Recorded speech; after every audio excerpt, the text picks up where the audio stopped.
Watch this.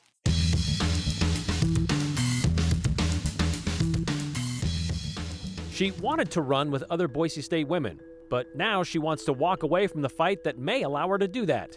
Why a federal judge won't let a transgender athlete drop her lawsuit against Idaho, and why it matters. They want our national motto in local schools, and now it's coming to Caldwell, but not exactly because they chose it. 2 fire districts, 2 levies, 1 widespread problem. We talked to 2 neighboring departments who say your yes vote could be the difference between an empty fire station and a faster response when seconds matter. You've likely heard of the tap out. You know, when a fighter's in the octagon and has had enough and wants to submit to his or her opponent, they tap the mat or the other fighter. Referee then steps in and stops the fight. But what if a fighter agrees to a title fight, goes through all the training, shows up for the publicity tour, but come the day of the fight, they don't want to come out of the dressing room to actually fight? And what if that fighter is just dragged out of the dressing room anyway and forced to fight? I hear they do it in pro wrestling. I don't know. Well, that's sort of a simplification of what is happening with Lindsey Hecox, the transgender athlete who wanted to run for the Boise State women's cross country team. So she sued the state of Idaho after it became the first state to ban transgender women from competing with other women back in 2020. Well, 5 years later, and while trying and failing to make the women's team, Lindsey's lawsuit made it all the way to the Supreme Court. But now Lindsey wants no part of it, saying she's done with all the drama that comes with it. However, a federal court has denied her request for dismissal. Joe Paris dug into the ruling and explains why that judge says this case can't just end. In a unique ruling, a federal judge has prevented transgender athlete Lindsey Hecox from dismissing her 5-year legal challenge of Idaho's ban on transgender women in sports, despite her no longer wanting to continue the case. The lawsuit challenges Idaho's Fairness in Women's Sports Act, signed by Governor Brad Little in March of 2020. Hecox wanted to compete in track and field for the women's team at Boise State, but was prevented from doing so under the newly signed law. So she filed a suit shortly after, and for a time, she did play women's club soccer. After years of litigation between district and appellate courts, the United States Supreme Court agreed in July of this summer to hear the case alongside a similar one out of West Virginia.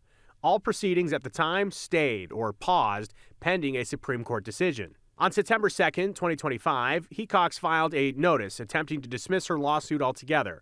She cited, quote, significant personal and family challenges, including negative publicity from this case and her decision to no longer pursue collegiate sports. Also writing, quote, I have stopped playing women's club soccer at BSU. I no longer attend any team practices or competitions and will not do so. I will not participate in any women's sports that are covered by HB 500 while I'm in Idaho.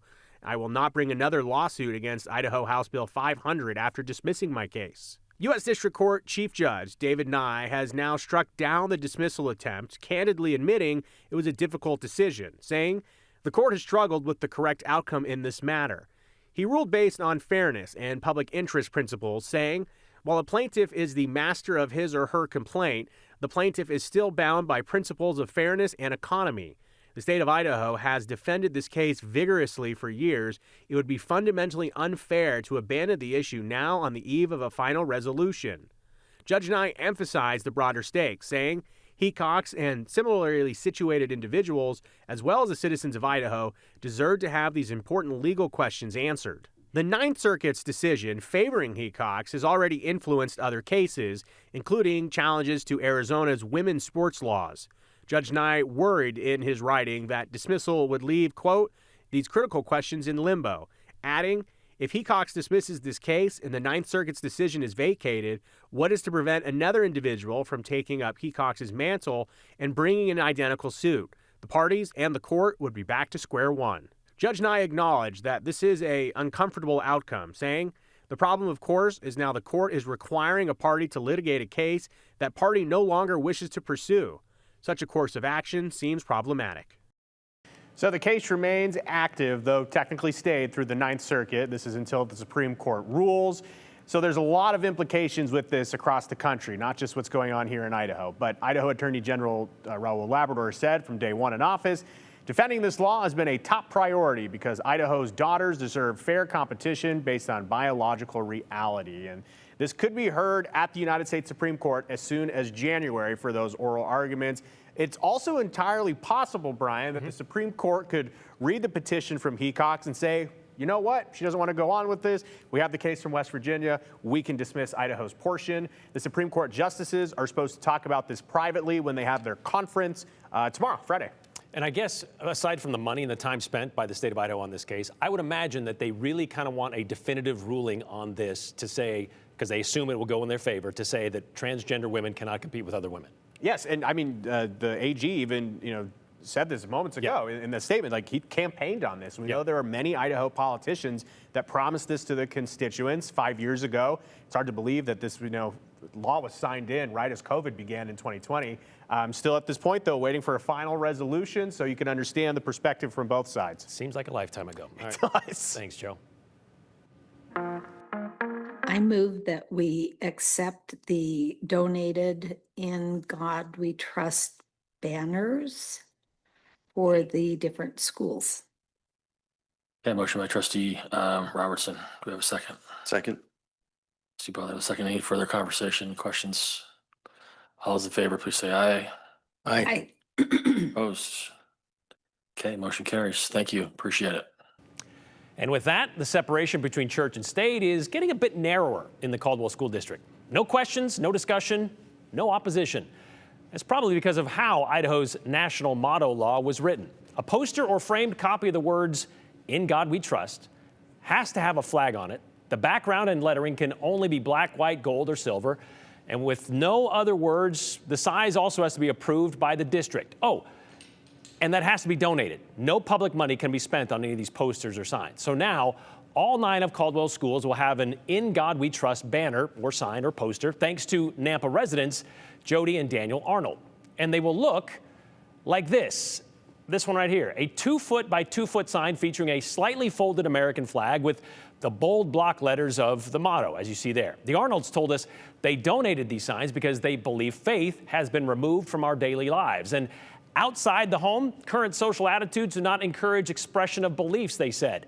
And with the new law, the Daniels saw an opportunity. Their donation, Jody told us, helps remind students we are free people, free to express our faith in the Creator, regardless of where you are, even at school. That new law she talked about was passed in 2023. And aside from the criteria listed as to what these signs can look like and how they were acquired, there was one other word in that law that likely removed any chance of opposition in that meeting from Monday. The word must, as in any educational institution under the control or supervision of the state, should they receive such a donation of the national motto, must display that poster or framed copy. So much for that local control Idahoans are so proud of, something that bothered at least one lawmaker during the debate.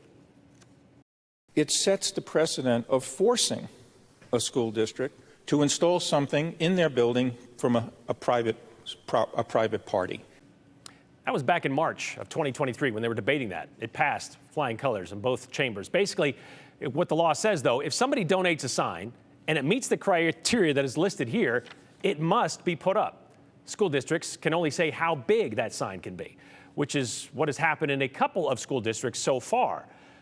In the Mountain View School District and the Lake Pend Oreille School District that we know of so far, you may be thinking, okay, hold on, I see those signs. Wouldn't this violate the law that was passed this last legislative session? The Flags in Schools law, the one that bans flags or banners that represent political or religious or ideological views from being put up in schools? Well, according to Idaho Ed News, someone actually complained about the Lake Pend Oreille motto sign on those grounds, right after House Bill 41 went into effect back in July. But State Superintendent Debbie Critchfield, in response to that complaint, says the motto signs are allowed because they comply with the previous law. And if the signs meet that criteria, well, then they don't violate the Flags in Schools law, she said. Well, the signs meet the criteria of the national motto law, which made us wonder if this one donated to the Caldwell School District does violate. Can we see that sign one more time, please? The law says, okay, let's look at the law. The background, the lettering, and framing on the poster or framed copy include only black, white, gold, or silver. So my question is, how does this background comply with that? There seems to be a lot more colors going on there than black, white, gold, or silver. Am I right? I mean, we'll see, I guess. We did reach out to both the West Ada and the Boise school districts, by the way. And so far, they have not had any donations of any "In God We Trust" signs. At least recently they haven't. But I guess if they do, well, then they must.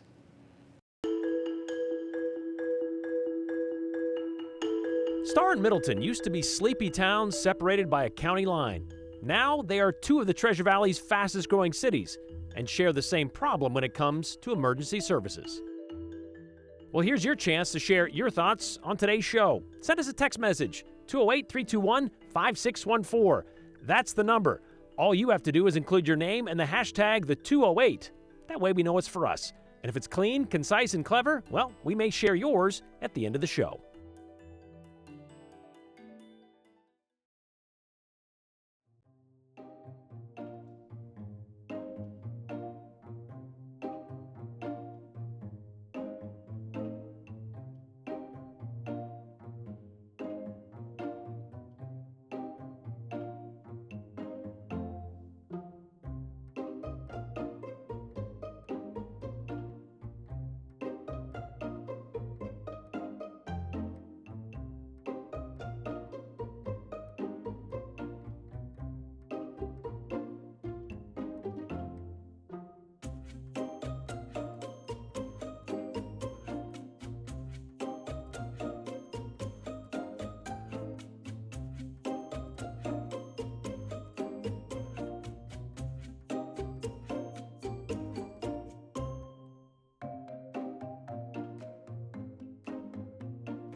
In a statewide election, like during presidential election years, there's a lot of similarities on our ballots. Same names, same offices, same questions.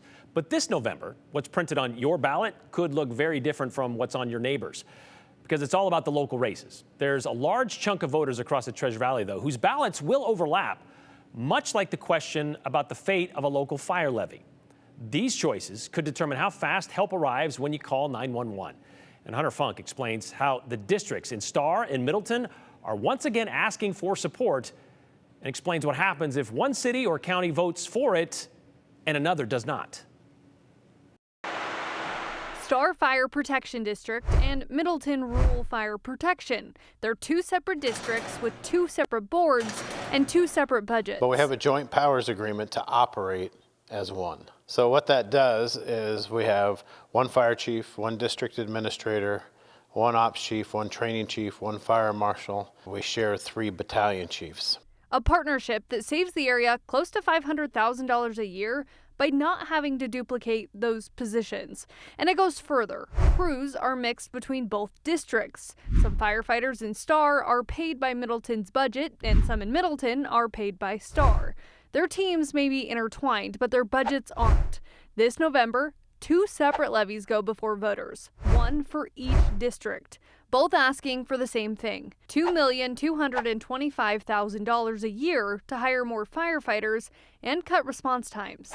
And for both, it's the 4th time they've tried. We have had now 26 open houses between Middleton and Star, and the most people we ever got at one time was 28. Most of the time it's been 2 to 6 people. And I don't know how to get the information out any more than what we have tried to do. For the Star Fire District, the levy will be on the ballot for a portion of Eagle, Middleton, all of Star, and parts of unincorporated Ada and Canyon counties. Every vote inside that district counts towards staffing a brand new station that currently sits empty. To open a fire station, I have to have a minimum of 9 people. Optimally 12, but the minimum to open that station is 9. The cost of 9 people is about $1.7 million a year of an ongoing expense. The levy would fund 12 positions and get that station open. Something Fire Chief Greg Tominski says is crucial, as it takes more time to respond with the latest growth in traffic. In Middleton, the fire district covers 110 square miles with just one station. It includes the city of Middleton and parts of Canyon and Gem counties. It would pay for staffing at what will be a second fire station once it gets remodeled. Everyone within the district's boundaries, across all cities and counties it covers, will have their vote count towards the same total. And both levies require a 66 2/3 supermajority to pass. And if one of those levies fail, We'll just say that Middleton passes and Star doesn't pass. We would go ahead and move forward with the remodel like we're going to anyway, and then we would be able to staff that station. If Stars was the one that failed, then in Star, that station that is already currently built would sit empty, and it would be up to the Board of Commissioners if this went on the ballot again in May. for the average homeowner, the cost breaks down to about $3 to $5 a month per $100,000 of taxable property value. The goal remains the same for both: safer communities and faster response times. It's your choice how you vote. I'm not going to tell you to vote either way. I just want you to be informed. And when it comes to the fire districts, they are 98% reliant on property tax, which is why these levies are so important for them to keep moving forward. Again, Brian, you heard us say it, but I mean, they can't staff firehouses that are just sitting there empty. And to say, to keep one of those things empty, I was just looking it up. What, it's 4 or 5 miles between Star and Middleton. Yep. So Star sits empty if they vote against it. That's still 4 or 5 minutes possibly that it would take in that add to that response time. Yeah, and he also mentioned insurance rates are going up. Yeah. Which also is because there's no fire stations around these homes that are being built. Right. That could lower your home insurance. And just to reiterate, because I know this question is coming, impact fees will pay for some things, but not the recurring salaries that are required to staff these departments. Exactly. So the fire station was fully paid by impact fees, by the developers. Growth, paying for growth. But they can't afford, obviously, to pay for staff because that comes from levies. And that's recurring. Yeah. Yes. All right. Thank you very much, Hunter.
We are 3.5 weeks into fall now, and the colors of that fall foliage could be at its peak in the next 7 days in the Treasure and the Magic Valley. So if you haven't seen any fall colors yet, this week will be the time to do so.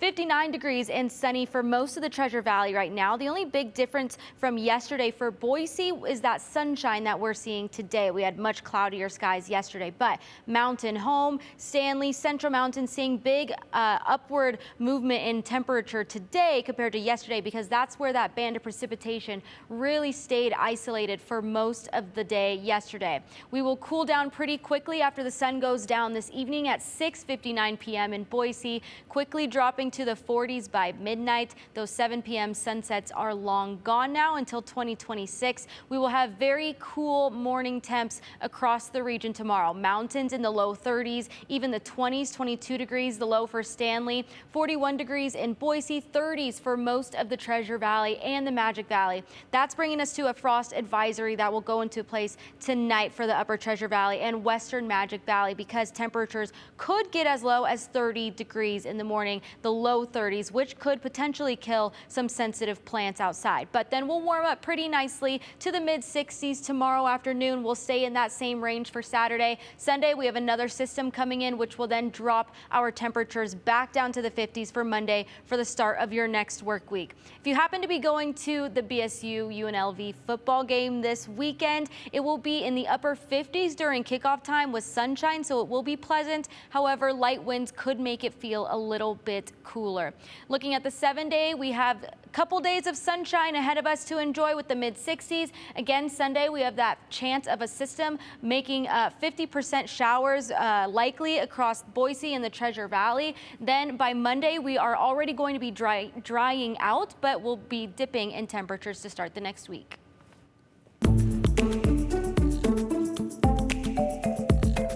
They want to build hundreds of homes in McCall. That's good, but what if they can't hook those houses up to the sewer system? Ooh, that's bad.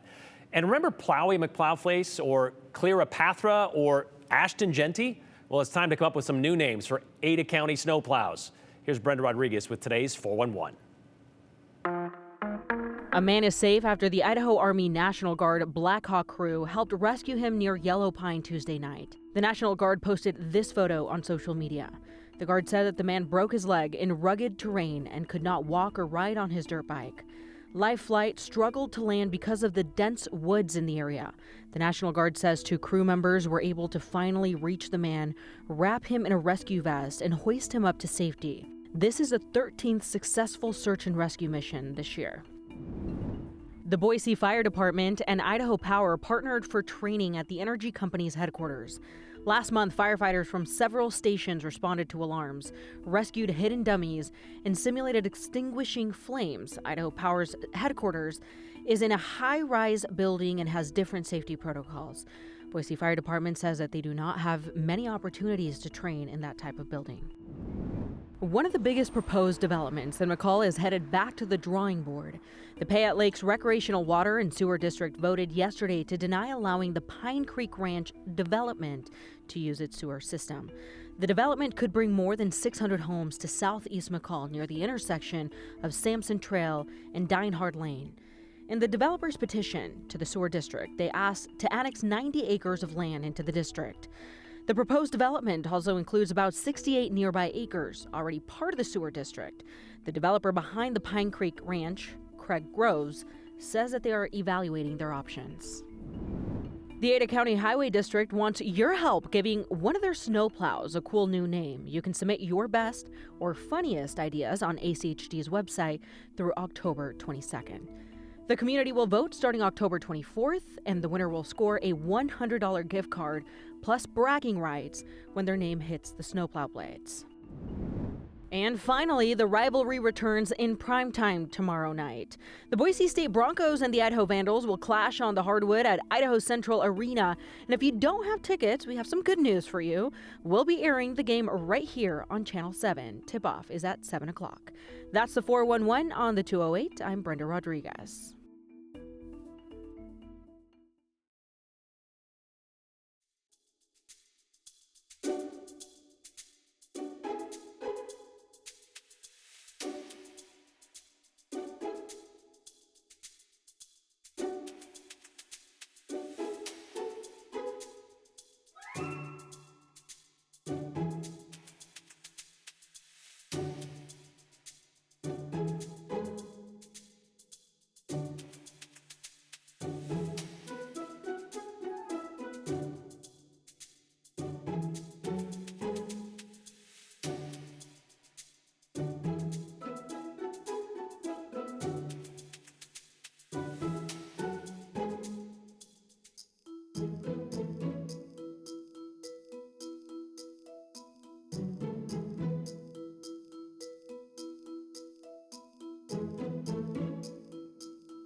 All right, Brian would like to know, okay, let's just remember that transgender doesn't just refer to men identifying as women, but also refers to women who identify as men. But when was the last time you heard the protect boys or protect men call that we've heard with the other transgender athlete calls?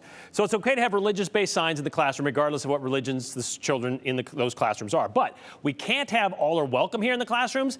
Can we get an explanation on that? Asked Michelle. I wish we could. We've tried asking West Ada about that. Still getting turned away. What is wrong with the red, white, and blue flag in the Caldwell with the sunset colors? Well, the background is supposed to be black, gold, silver, or white. That's it, not all of the colors like that. Could we utilize volunteers to staff the fire department? Yeah, but that gets a bit sketchy, don't you think, Bruce? We'll see you back here tomorrow. Continue with us and watch free now on the KTVB Plus app everywhere you stream.